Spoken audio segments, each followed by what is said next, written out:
سلام دوستان عزیزم، انشالله که حال دلتون عالی عالی عالی باشه و نگاه پرمهر خدا همیشه همراهتون.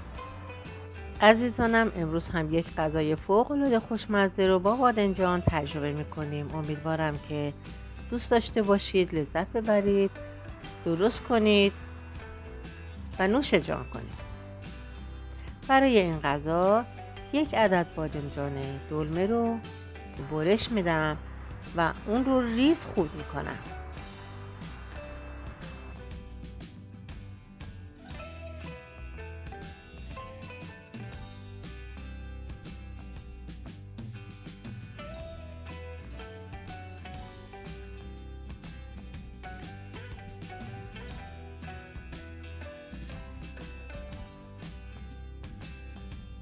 اون رو در تابه میریزم بدون روغن و تفت میدم تا آب اون گرفته بشه.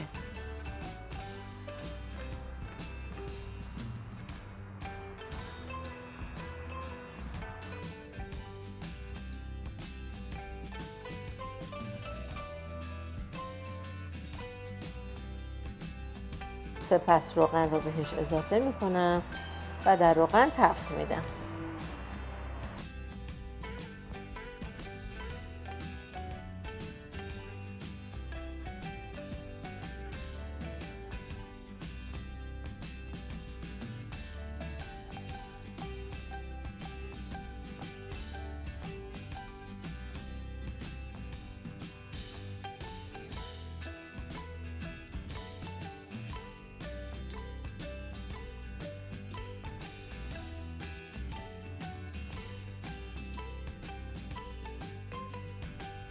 همونجور که میبینید بادنجان رو تفت دادم و به این صورت در اومد.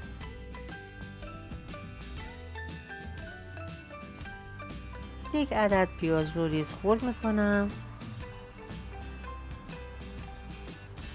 مقداری نعنا رو هم ریز خورد میکنم.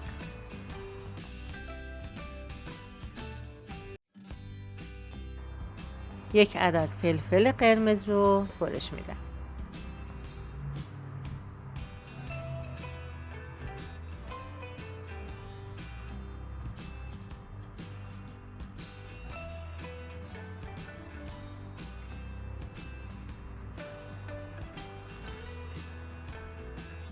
مقداری جعفری تازه رو هم ریز خورد میکنم.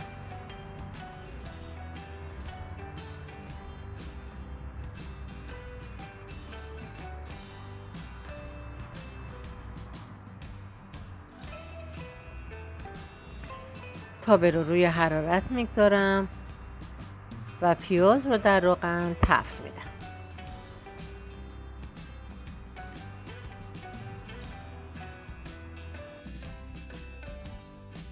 مقدار گوشت لازم رو که برای این غذا نیاز دارم رو روی پیاز میریزم و با پیاز تفت میدم.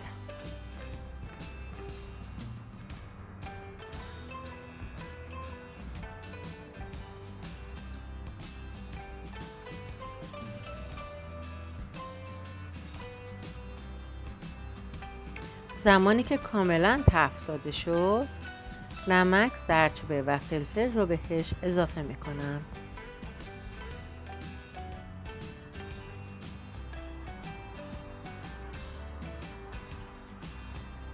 و هم میزنم تا کاملا یک دست بشه.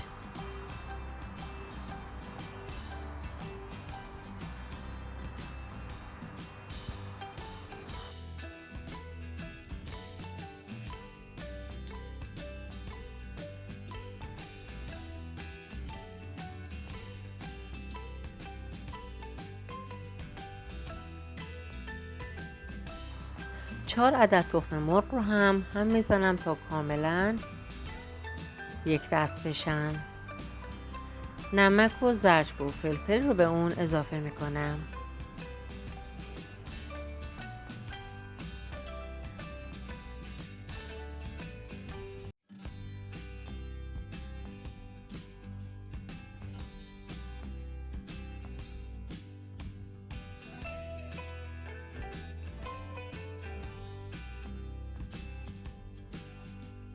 بادمجان سرخ شده گوشت سرخ شده و سبزیجات رو به تخم مرغ اضافه میکنم.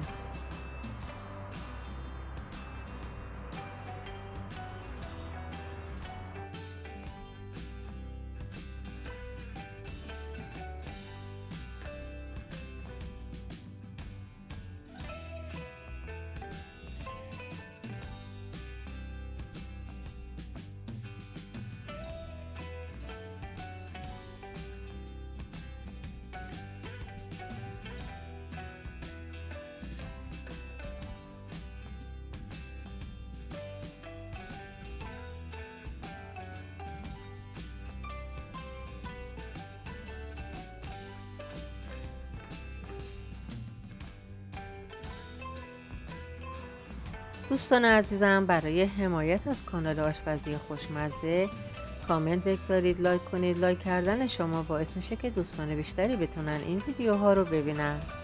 و اگر تا به حال سابسکرایب نکردید سابسکرایب کنید تا به محض آپلود ویدیوها بتونین اونها رو ببینین.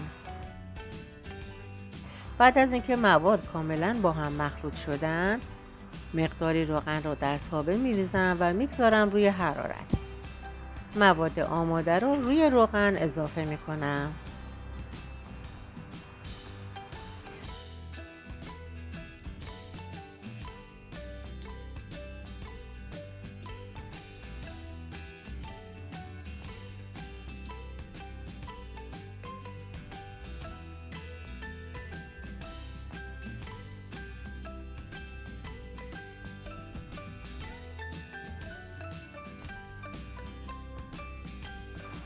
در تابه رو میبندم و میگذارم تا پخته بشه. یک سمت اون که برشته شد، سمت دیگرش رو هم برشته میکنم.